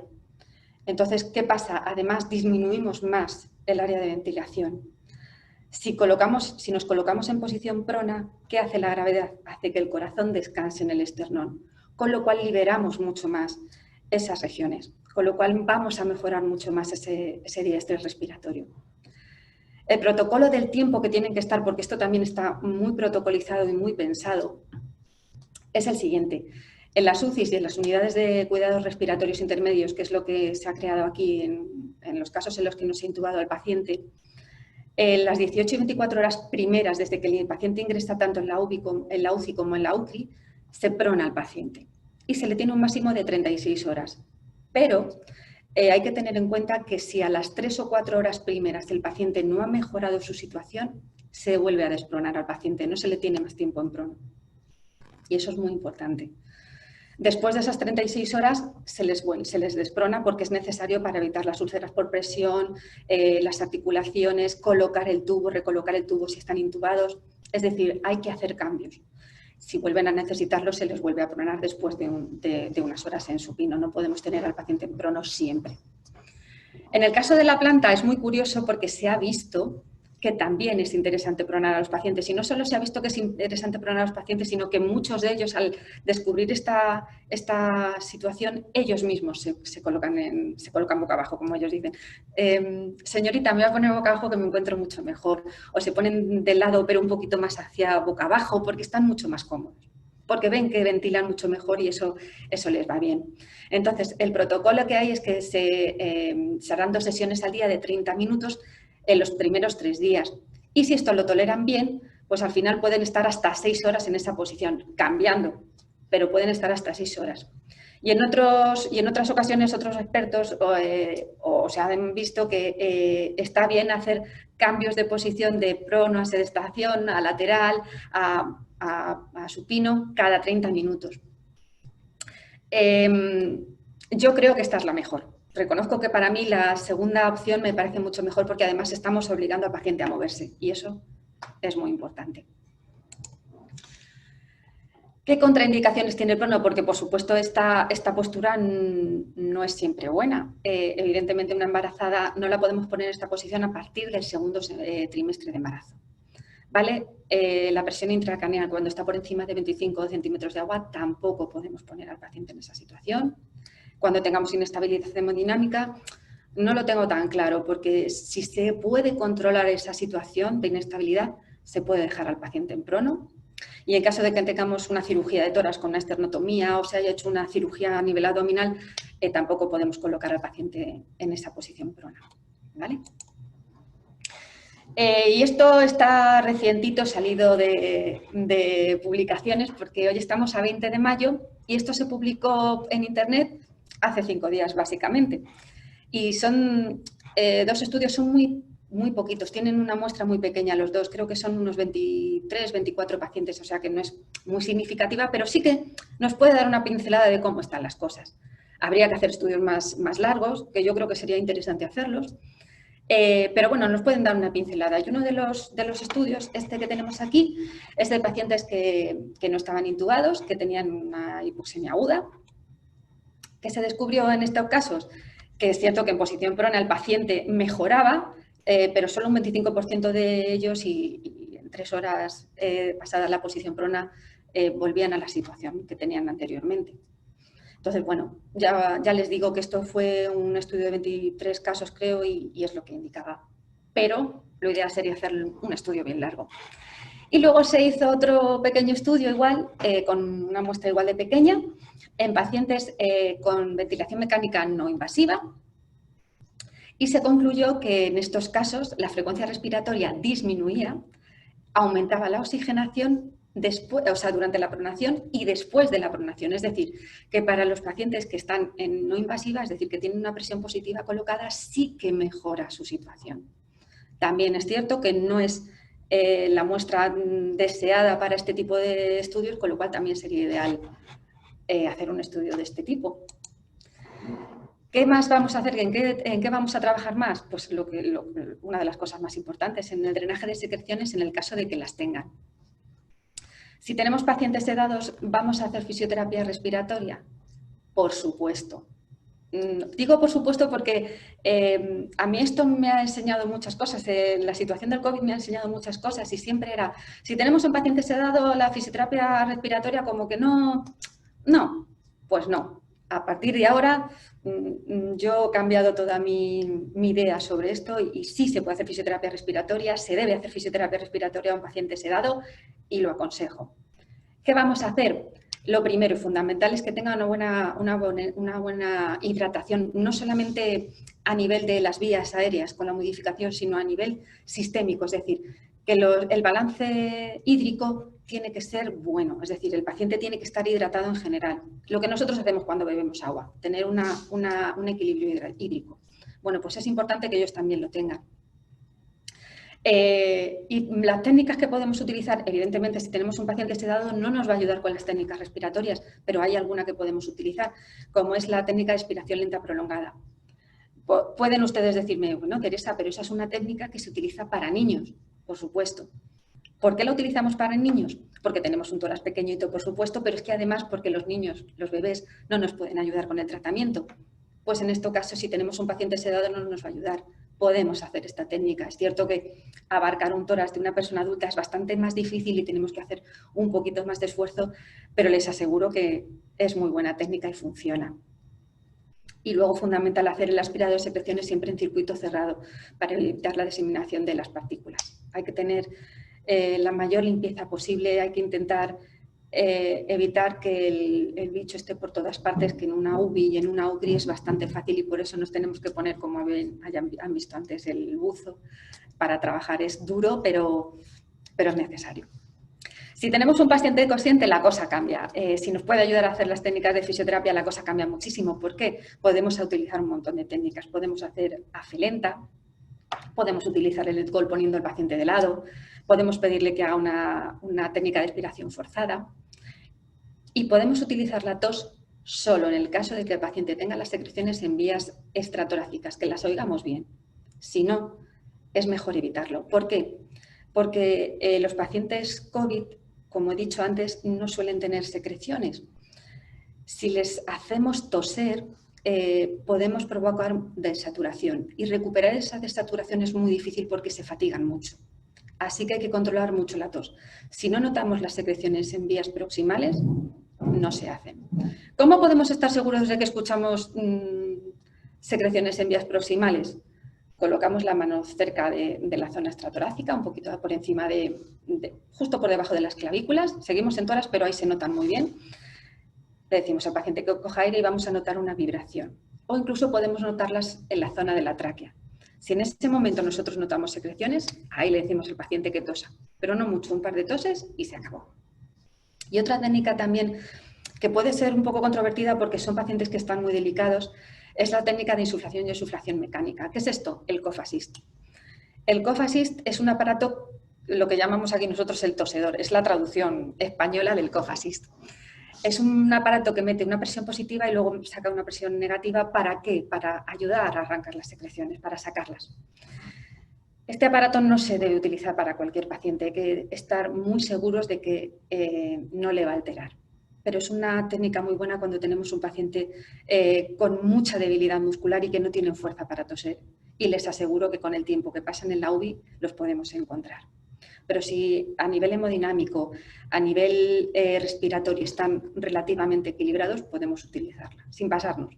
Y recomendable, cuando vayamos a terminar de utilizarlo, como tiene una parte de insuflación y otra parte de exuflación, dejamos al paciente insuflado, es decir, apagamos el aparato en el modo de exuflación. ¿Por qué? Porque lo que queremos es que el paciente tenga aire dentro, para evitar esto, porque les cuesta mucho. ¿Vale? Entonces, siempre que utilicemos ese aparato, le dejamos en insuflación. ¿Qué más vamos a hacer con los pacientes? Vamos a utilizar técnicas ventilatorias, no solo secreciones, porque ya les he dicho que no suelen tener secreciones. Si no tienen secreciones, podemos seguir haciendo fisioterapia respiratoria. Así que técnicas vamos a utilizar, pues el control ventilatorio, las expansiones costales inferiores, EDIC. Podemos poner al paciente de lado, así que podemos hacer EDIC. Y podemos utilizar dispositivos de presión positiva que les va a ayudar a abrir, evitamos así el cierre alveolar, incluso podemos ayudar a abrirlo. Es algo parecido que hacemos cuando tenemos a un paciente en prono, ayudamos a abrir. O cuando tenemos a un paciente con ventilación mecánica con presión positiva, también hacemos eso, ayudar a abrir. Entonces, los dispositivos PEP ayudan un poquito a eso. El incentivador, tenemos un problema con el incentivador porque no hay estudios que hablen de él como ayuda al COVID. ¿Por qué? Porque el incentivador no controlas muy bien los flujos de cuando respiramos y eso puede crear irritación y puede provocar tos. Y eso no lo queremos. Además, el incentivador es mucho mejor utilizarlo con pacientes que ya tengan menos debilidad porque no es un aparato que ayude a entrenar la musculatura. Y entonces, si tenemos un paciente muy débil, se puede fatigar mucho y se puede desaturar, con lo cual tampoco es lo más conveniente al principio, pero yo no lo descarto en pacientes que ya se encuentran bastante mejor, tienen ya un tono interesante, pueden utilizarlo.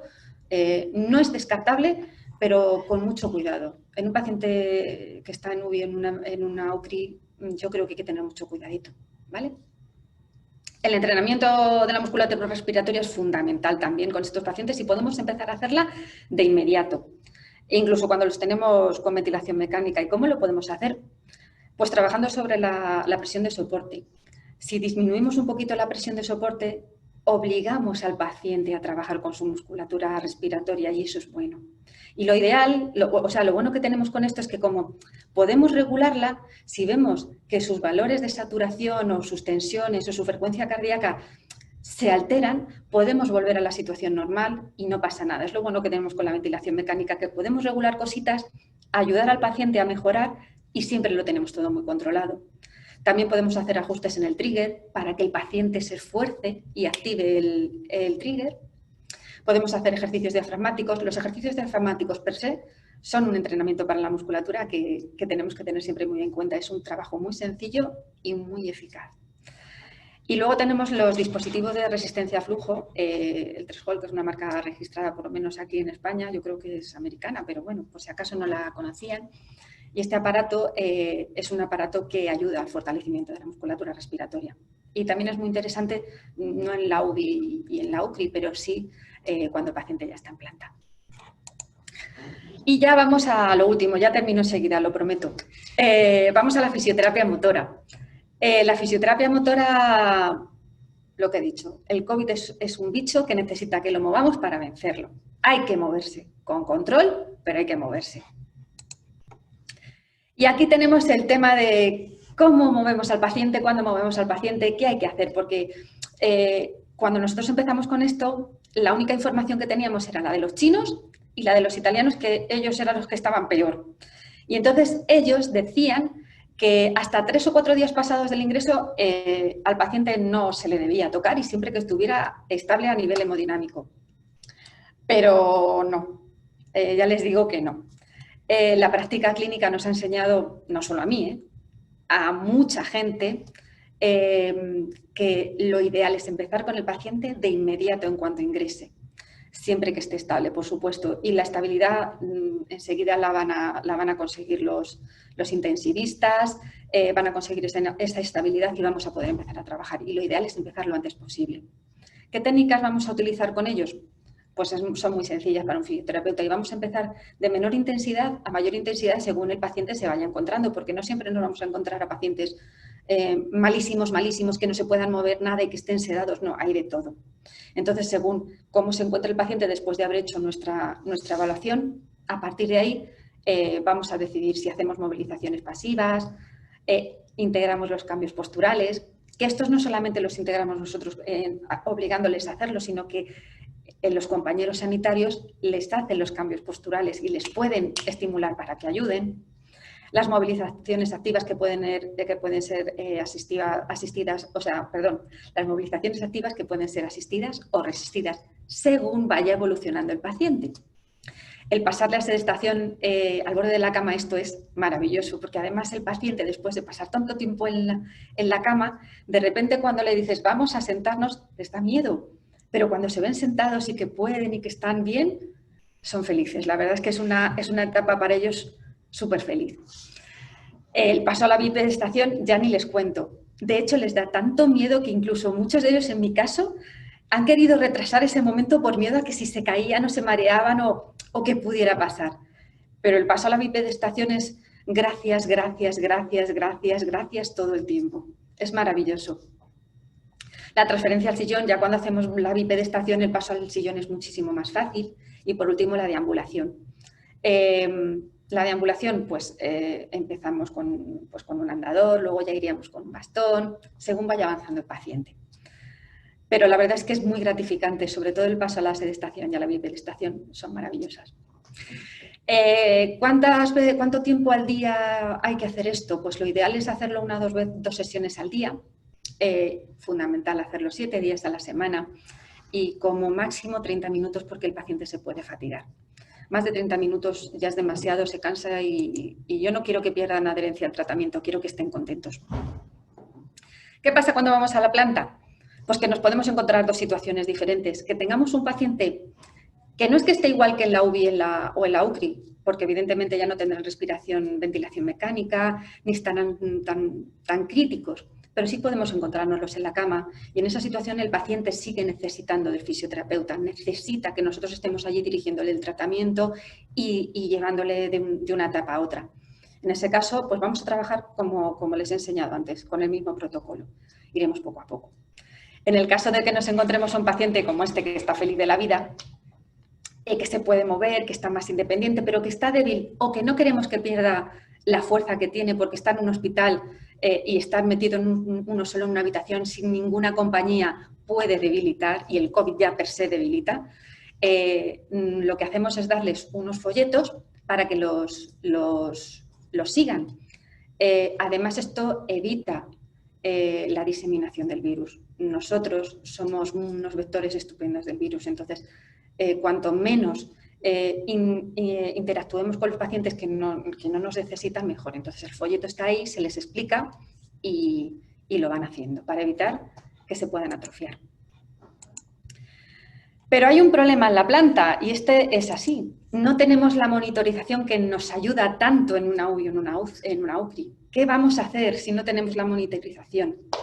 Pues necesitamos algo porque si no estamos a ciegas con el paciente.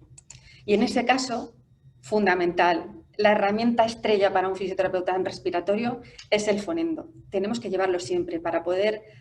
Son nuestros ojos. Los oídos en este caso son nuestros ojos. Entonces, nos van a indicar dónde tenemos el problema a nivel pulmonar. Por supuesto, el pulsiosímetro, por lo que he dicho antes, los pacientes les baja la saturación de 95 a 88 y ellos están tan felices, no se dan cuenta.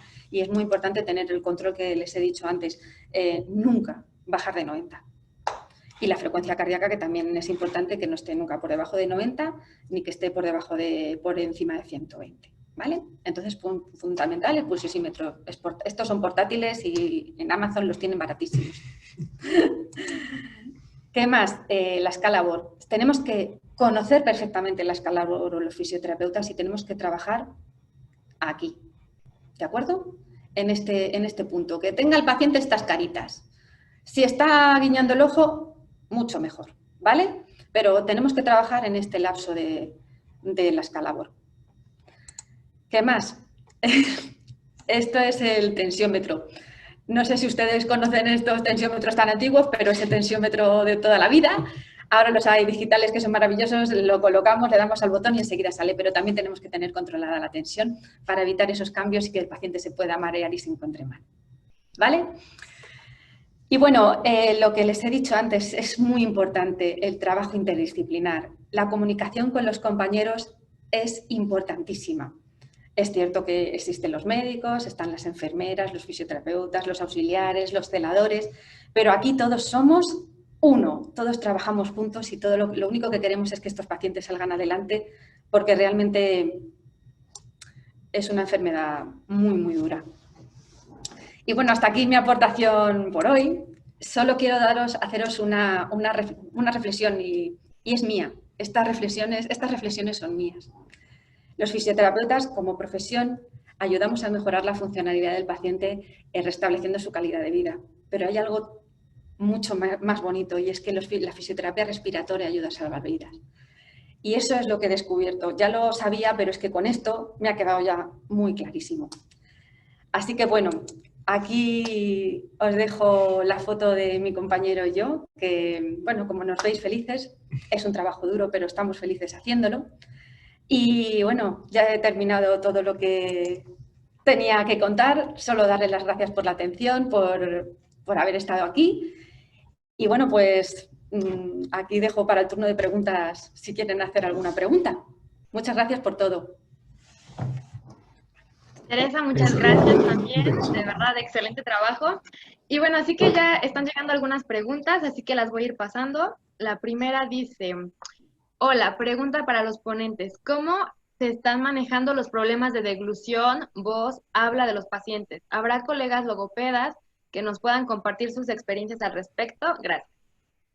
Bueno, pues muchísimas gracias por la pregunta. Esta la voy a contestar yo porque he visto en las preguntas que habéis ido haciendo que había algunas más que se enfocan un poco en la fisioterapia respiratoria y como muchas de ellas las ha ido contestando Teresa durante su exposición, pues voy a dejar que haga algunas aclaraciones si lo considera oportuno. Y nosotros comentar que los problemas de la deglución, por lo menos por sistema, el médico rehabilitador los valora cuando visita al paciente, ya sea en la UBI o en la planta. Normalmente aquí no tenemos de manera presencial un logopedias, la verdad que es una pena y estamos esperando un momento en el que podamos incluir a este profesional dentro de nuestro equipo porque al final las únicas herramientas que tenemos para el entrenamiento de la deglución es un poco las que nos enseñan en cuanto a todo el complejo orofacial, pero no tenemos más herramientas ni tenemos esa posibilidad de contar con la amplia experiencia que puede tener un logopeda. Pero sí que es cierto que estas patologías o estos problemas de la deglución y de la fonación se identifican y se tratan, pero normalmente se suele hacer posteriormente al alta. O sea, no se dejan estos pacientes de ninguna manera desprovistos de su tratamiento y si necesitan o requirieran algún tratamiento urgente en cuanto a la deglución, se buscaría una solución para poder poner pues eso, un punto de cordura a este tratamiento, ¿no? Pero si no, se trataría posteriormente al alta. Quiero apostillar una cosa a esto. El paciente cuando está en la UBI o en la UPI, muchas veces empiezan con el tema de la comida. Hay que empezar a comer para quitar la nutrición. Entonces, el entrenamiento que se está haciendo, no a nivel fisioterápico ni logopeda, porque no hay, es empezar con las texturas en la comida. Empezamos con texturas parecidas a los purés, no se da nada líquido, se dan texturas así, de este tipo, como purés, y que vaya el paciente deglutiendo poco a poco. Les enseñamos qué tienen que hacer con la lengua para poder deglutir, y eso es lo que se está empezando a hacer con ellos antes de que podamos hacer mucho más, sobre todo con la fonación, que eso ya sí que es lo que ha contado Luis. Gracias. Bueno, la siguiente pregunta es, ¿en qué momento de la recuperación o tratamiento se pueden prescribir ejercicios físicos? Ejercicios físicos. Desde el principio, como he dicho, el ejercicio físico, o sea, la actividad física es fundamental desde el primer día que el paciente ingresa en el hospital. Y no solo eso, sino que cuando ya se ha ido del hospital, tienen que seguir con una rutina de ejercicios. De hecho, en muchas situaciones, en muchos hospitales, a estos pacientes se les sigue por vía telefónica para saber cómo están y seguir controlándoles la situación. Sí, nada que añadir. Lo que ya ha comentado en su presentación, tienen que cumplir un requisito y es que tengan cierta estabilidad hemodinámica y, bueno, pues que las condiciones tanto a nivel de todos los sistemas nos permitan trabajar con el paciente. Pero no creo que haya un momento predeterminado para ponerle el inicio al tratamiento de fisioterapia.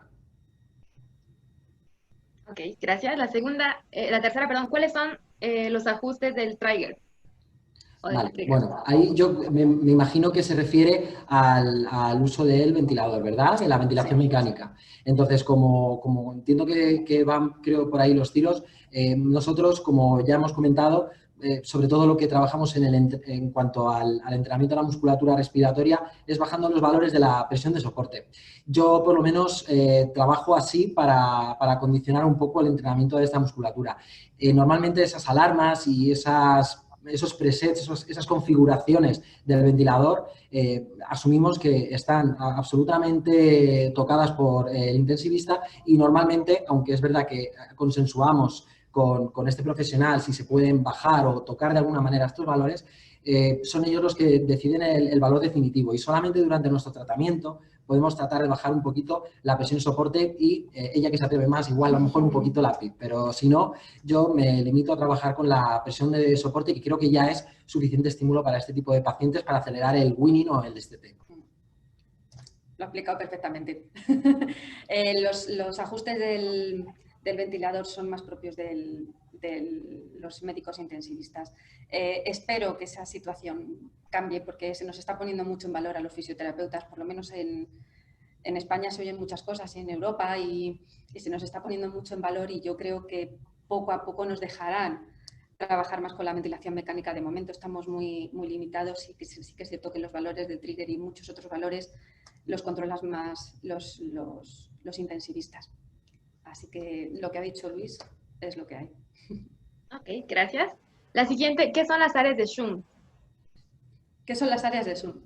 Las áreas de Schum son zonas en las que no hay intercambio gaseoso, entonces no hay el paso del aire dentro del alvéolo, el alvéolo no pasa el aire al vaso, a ver si lo digo, al vaso sanguíneo, y entonces ¿qué pasa? Esa zona no se oxigena y se mezcla con la zona los vasos que sí que han oxigenado sangre y al final lo que conseguimos es mantener una hipoxia porque no ha habido oxigenación en una parte, en lo que se llama el Schum, en esa parte del pulmón. Sí. Es una zona de falta de oxigenación, de intercambio gaseoso. Eso es. Yo supongo que recordarán seguramente algunas imágenes cuando hablan de los espacios muertos o del efecto Schum, que son al final pues defectos o en la ventilación o en la perfusión o en la difusión en estos procesos que intervienen en la respiración. Entonces, pues en este caso haría relación o haría un poquito denominación al efecto de no ventilación, pero sí perfusión, o sea, pasa la sangre alrededor del alveolo, entonces en el lecho capilar lo tenemos perfundido, pero no tenemos una suficiente ventilación que permita que el aire atraviese el lecho capilar y por tanto no se produce una correcta difusión e intercambio de gases. El oxígeno no pasa, no puede, o sea, no llega a pasar a la sangre, con lo cual el problema es que se mezcla sangre que no se ha oxigenado con sangre oxigenada y seguimos en hipoxia. Por eso son tan importantes controlar las áreas de Schum. Vale, muy bien, gracias. La siguiente es un comentario y al final la pregunta dice: gracias por compartir sus experiencias y felicitaciones por su trabajo. Lamentablemente en México en general no se le ha dado la importancia del papel del fisioterapeuta dentro de esta crisis de salud. Les preguntaría, en base a su experiencia, ¿han usado técnicas de meditación, relajación o manejo de ansiedad para los pacientes que perciben la sensación de ahogo o falta de aire? Si es así, ¿qué técnica usan? Y si no, ¿por qué no? A ver, esto es un tema complicado. Evidentemente, en la UCI y en la UCI esto es bastante más difícil de hacer, porque además, como son pacientes que normalmente están muy medicados, es muy difícil llevarles a un tipo de concentración así. Y si están muy disnéicos, no tienen capacidad para concentrarse. Y por mucho que lo intentemos, además, simplemente intentar hacer un control diafragmático ya es difícil.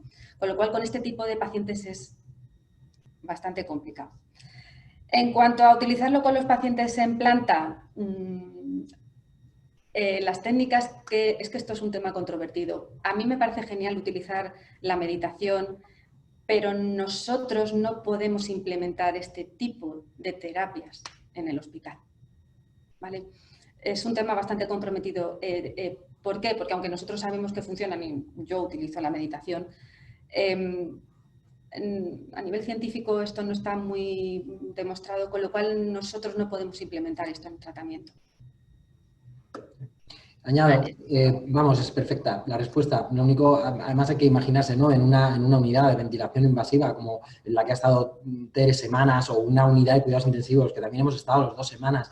Es difícil imaginar el conseguir un estado de relajación en un paciente cuando de pronto te suena una alarma, cuando de pronto pasa una enfermera o hay que hacer un cambio postural del paciente. Es un entorno donde resulta bastante complejo poner en práctica este tipo de técnicas que la verdad que son muy efectivas, pero tenemos que darle prioridad al reentrenamiento respiratorio y sobre todo a la parte motora cuando ya pasan a la planta. Ahí estamos en lo que se refiere a la relación con el paciente, pues intentando dar el mejor de nuestros consejos, pero en principio pues no es nuestro tratamiento de elección, pero bueno, evidentemente, como dice Teresa, por supuesto hay que contemplarlo y ahí está para manejar estos estados de ansiedad que muchos de los pacientes reflejan, aparte de estados depresivos, y que puede ser una vía más en el manejo del tratamiento. Ok, muy bien, gracias. El siguiente comentario es felicitarlos por la labor y su entrega al trabajo que hacen. Gracias por compartirnos su experiencia. Tenemos otro. Pueden compartir en sus redes sociales, si pudieran especificar qué, porque no sé. Muy buena exposición y enorme trabajo que realizáis. Me siento orgulloso de tener unos profesionales como vosotros en el hospital en el cual trabajo. Gracias, gracias, gracias por vuestro esfuerzo y por todo lo que hacéis. Gracias, ella hace lo mismo, seguramente.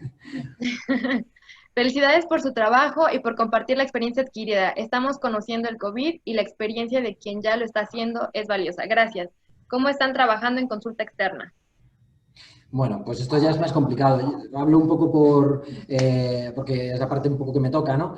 Asumiendo un poco las medidas y las restricciones que están, vamos, en boca de todo el mundo, ¿no? Manteniendo el distanciamiento social, entiendo que se refieren un poco más al tratamiento de la parte privada, ¿no? Yo entiendo, y por lo menos así lo estamos haciendo en la parte que a mí me toca, estamos intentando citar todo aquello o todos aquellos pacientes que requieren un tratamiento más urgente, dejando no de lado, pero un poquito más retrasado aquel paciente que puesto en una balanza del riesgo-beneficio no compensa. Entonces estamos tratando a todas aquellas patologías que requieren de cierta urgencia o de cierta atención de fisioterapia y estamos intentando dejar para después todo aquello que no requiera de esa extrema participación por nuestra parte. Aquí en nuestro servicio, de manera particular, estamos poco a poco en esa andadura y estamos habilitando de nuevo esos gimnasios que antes he comentado. Ahora eran unidades de ventilación mecánica no invasiva, ahora ya no lo son. Ahora vuelven otra vez poco a poco a acondicionarse para recibir pacientes que en principio serán postquirúrgicos, que requerirán un tratamiento urgente y bueno, trataremos sobre todo aquella patología que no se puede hacer esperar. Durante el tiempo que hemos estado tan mal con el COVID, como les ha contado mi compañero lo que ha pasado en el hospital, que el 90 al 100% era todo COVID, no había consultas externas, pero lo que sí que se ha hecho ha sido consulta telefónica. Se ha controlado a los pacientes a nivel telefónico, se les ha mandado ejercicios para hacer en casa y a los pacientes que son urgentes y que sí que necesitan tratamiento, mientras hemos estado con la situación grave, no hemos podido tratarlos, pero están en una lista para ser llamados a partir de ya, porque ya empezaremos las consultas externas y ya empezarán a venir todos esos pacientes que se han dejado, desgraciadamente, porque no ha habido otro remedio, pero que volverán a retomar su tratamiento. Ok, bueno, hay otra pregunta. El ponente dijo que fue COVID asintomático. ¿Sintió algo distinto ya que se supone que los asintomáticos no? Pero tal vez nos pueda contar su experiencia. Sí, bueno, a ver, yo lo pasé de una manera totalmente asintomática. Sí que es cierto que refería a algunos de los síntomas clásicos, pero nunca podría haberme imaginado que se trataba del coronavirus. Entonces, yo relato mi experiencia personal. Yo no tuve en ningún momento ningún tipo de disnea, yo no tuve más que alguna definida de fiebre, alguna febrícula. Es una sensación en la que sabes que algo en el cuerpo no está del todo bien, pero no llegas a desarrollar una fiebre como tal. Y bueno, yo no tenía tampoco una excesiva tos como para poder atribuir al coronavirus. Por eso, aprovechando esta charla, yo quiero comentar a todo el mundo que tenga alguna mínima sospecha que hagan una consulta de cualquier tipo, porque en mi caso, bueno, resultó que la PCR dio positiva y tuve que quedar en aislamiento durante unos casi 14 días. Y bueno, luego posteriormente negativicé esa prueba y todos los test de seroprevalencia que se han ido haciendo, que antes les he relatado, pues se refieren sobre todo a un recuento de inmunoglobulinas por distintos métodos que muestran si hay presencia o no de anticuerpos. Y estas pruebas nos las han hecho a todo el personal independientemente de si ha tenido contacto previo o no. Aquí se incluyen aquellos personales que, estando asintomáticos, han podido tener determinado tipo de anticuerpos que indicaban la presencia de una infección por coronavirus activa, que se han detectado de esta manera y posteriormente han tenido su posterior PCR. Pero bueno, esta es mi experiencia personal. Yo sí que quiero dejar muy claro, yo la falta de gusto y del olfato fue el peor de mis síntomas, por decirlo de alguna manera. Y bueno, yo creo que esto resumiría un poco cómo lo podría pasar una persona asintomática o casi sin síntomas. Ok, gracias.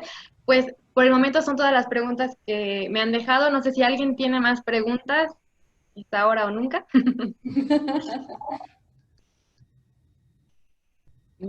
Pues creo que ya no hay.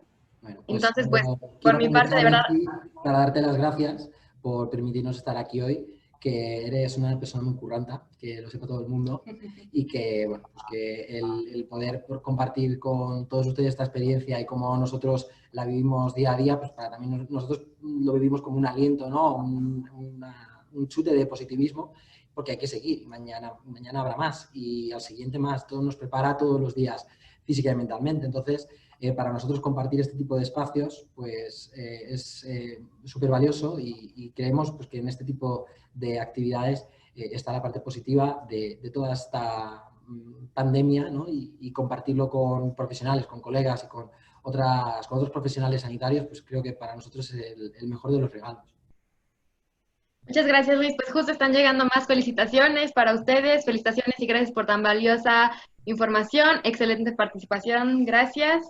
Y hay otra preguntilla, ¿cómo pueden contactarlos? Si es que hay alguna manera de que puedan ponerse en contacto con ustedes. No sé si pueden dejarnos el correo o alguna red social. Yo redes sociales no tengo, lo reconozco, pero sí, el correo perfectamente sin ningún problema y para lo que necesiten, no hay ningún problema. Lo vamos a colgarles, si no lo haremos a través de Betsy, les podemos facilitar nuestros correos y nos pueden contactar para cualquier tipo de duda o sugerencia o aquí estamos. Simplemente para desahogaros. Para lo que sea, en momento de crisis. Yo quería apostillar una cosita.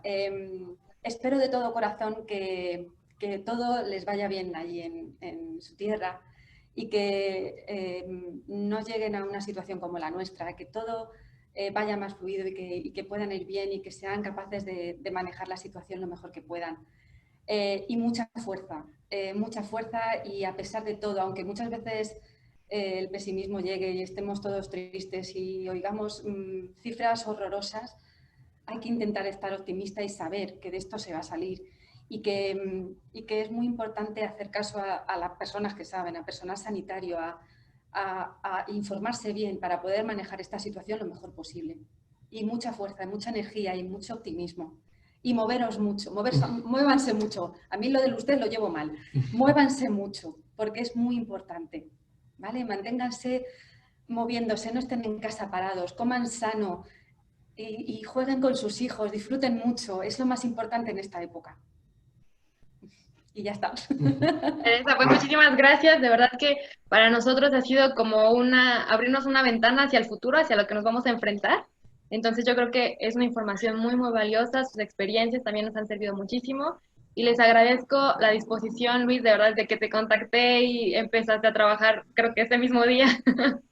Enseguida contactar con Teresa y organizar todo, las pruebas. A Sergio también, que nos prestó la plataforma para que no tuviéramos que estar cortando. De verdad, Sergio, muchas gracias por eso. Y bueno, pues nada, de verdad creo que también de parte de todos los que estamos en la reunión queremos darles las gracias y desearles también a ustedes que puedan terminar pronto con esta tarea tan pues compleja que han llevado y que puedan seguir manteniendo esa buena actitud, que puedan seguir contagiando a los pacientes de esta buena actitud y dándoles esperanza, ¿no? Muchas gracias, Betsy. Muchas gracias, Betsy. Gracias por todo. Bueno, pues con esto vamos a dar por terminada la sesión. Les agradezco a todos la atención, las preguntas, obviamente a ustedes su participación. Y bueno, pues nos vemos en la próxima sesión, el miércoles a las 10. Gracias. Muchas gracias. Gracias. Hasta luego. Nos vemos. Gracias, hasta luego. Adiós. Bye. Adiós a todos. Adiós.